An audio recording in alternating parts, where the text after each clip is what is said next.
Welcome back to McNichols Arena. Bob, Neal, and Hubie Brown with you. We're ready for tip-off just moments away. Before we do that, let's have a look at tonight's starting lineups. Obviously, Hubie, O'Neal, Mutombo, the big matchup in the middle, but you like this one too. Yeah, I like the Hardaway Abdul-Rauf because Hardaway is going to post up time in and time out, and then he'll also get on the offensive boards.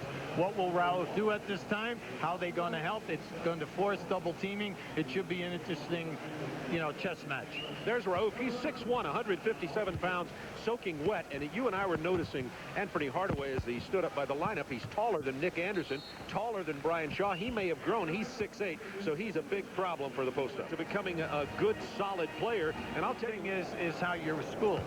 Okay, you can make the trap. Sure, that's one thing. But then again, you must have the second and third rotations to be successful. Rauf from the corner. Mahmoud Abdul-Rauf with his first hoop of the night. And we want to bring out the point about him. He's shooting 50%. Both teams are very quick in transition. Now, Abdul-Rauf is their outstanding perimeter player, but Orlando is supposed to keep a man with him during the course of this game to take away the three-point attempts. That time they tried to post Hardaway. The double team was there. He had to get it back out to Grant. The jump brings a lot more than just his rebounding, defense, and shooting. Brian Hill said when he walked into the locker room, you could tell Horace Grant was going to be one of their team leaders. Yeah, they say that defensively, he's very seldom ever out of position. Abdul-Rauf drains the three. Until then, Brian Stiff had been the only man to score for Denver. Their previous 6 points, it's 22-17. Now that was Rauf's 41st three of the year. He's now shooting 45%. Hubie tipped away by Abdul-Rauf. 20 on the shot clock. Orlando ball. Three on the line. He did not play against Phoenix. Now here comes their trap. Now they'll look for the trap right over half court. And there's the steal. Abdul-Rauf. Nice. Look at the bounce pass. Stiff with the two-handed jam. Now they should go right back in it. Go right back in it. The time that you run a trap, once the trap comes, you always want to cut off the ball reversal. And here it is right now. Not only a nice steal, but how about this pass by Rauf? Now, as Stiff sends that down, Denver 15 points in fast break to only 6 for Orlando. And the Nuggets trail it by 5, 54-49. You can't fault the Denver Nuggets effort here tonight. Remember, this is their third game since the coaching change when Dan Issel resigned. Gene Littles, the assistant coach, took over as interim coach. Making it big. Brian Williams made a statement to you today. He said, he is my starter. Nice pass. Nice pass inside to Livingston. It's blocked by Avent. I'm surprised. Cliff set that up soft. Suffers a little bit in offensively is his percentage in threes. He only shoots at 37%. By the way, you may have noticed that Orlando has done a pretty good job here without Shaquille O'Neal being on the floor. The Shaq man had to sit down with 3 personal fouls, and now Anthony Hardaway has 3. 7-point Magic lead as Abdul-Rauf goes to the free throw line. See, right now, what you must consider, the next ball possession is a clear out and let Rauf take him one-on-one, preferably in the middle of the floor, because Rauf is extremely dangerous at the top of the circle. But we have Brian Shaw coming in right now. During that lull, Brian Hill getting him out here saying, hey, I'll keep both of these guys. We have a 6-point lead. We'll keep them both on the bench now, save them for the second half. Those are the first 2 points of this quarter from Abdul-Rauf. A good defender on the ball. To get him down inside, though, his size really hurts him. Pack and Dale Ellis come to the floor for Denver, and Anthony Bowie's going to get into the game for Orlando. You got to remember now, Brian Hill, Richie Atabata, 2 guys, shooters, and you just love that if your key guys, your big scorers do not need a lot of shots to get their points. Scrambled game. Abdul-Rauf wrestling to the floor.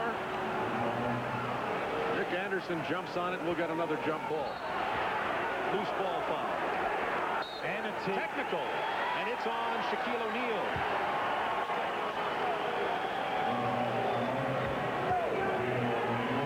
He gets the 4th personal and picks up the technical. So now Shaquille with 4 fouls. See, now Brian's got to make a decision here. You can't allow him to be out on the floor. You have a 9-point cushion.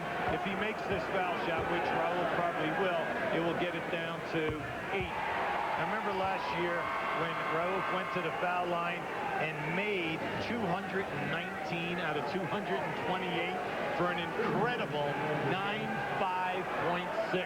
An amazing stat. 8-point Magic lead. Stiff has 5 boards, something he does very quietly for this team. Nice pass. And here's what the game looks like with 1:59 left. Well, you can see they both have plenty of timeouts, and they both have a 20. Denver has just gone 3 minutes without a score. Down by 2. They've had high percentage shots. The ball has just sat on the rim. All of the shots in the paint below the dotted line. Abdul-Rauf, good scorer back in the game along with Stiff. Another one of the very bad three-point attempts that have been thrown up here by both teams tonight. Chance for Denver to tie. Time remaining in the game, 109 on the bottom right, 10 on the shot clock. Mutombo finds Rauf, he's open. Oh, boy. That gives the Nuggets the lead by 1. 11 for Abdul-Rauf. We told you coming in, 45% from three-point range for Abdul. His first field goal this half. It was a big one. Shaw's open for 3. He drains it. The Magic regain the lead by 2 with 49 seconds remaining, and there's going to be a 20-second time. One team has a strong inside game that you must double team. The other team has a weak inside game that they can play man-to-man, which does not open up anybody on the outside. Hosting Slater again. Gets Grant in. Reggie Slater. Oh, mercy. Am I happy for him? They've gone to him, and he's just had some tough luck. Tied at 96. They're going without a timeout. Now, he's got to go down inside and force the defense to react there. 10 on the shot clock. They have Raul on Hardaway now. He stopped him on the baseline. There's your pass. Open man, Anderson. Drains a 3 with 6 seconds left. And the birthday boy hits the 3 with the pressure on. After all those bricks that both teams threw up from outside the three-point line, they have been deadly here in the final minute of play. Gene Little talking to his team with 5.9 remaining, down by 3. Gene Littles has been the head coach and interim coach here since Dan Issel resigned 3 games ago, and Denver has lost in a lackadaisical effort to Golden State. Played well for 3.5 quarters, but lost at Phoenix.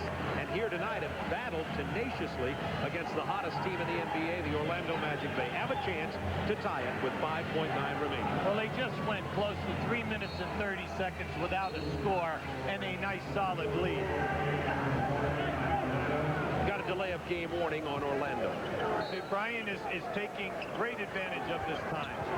It has to be quick here. Rauf takes the shot. He drains it. It's tied with 1.3 remaining. Timeout, Orlando.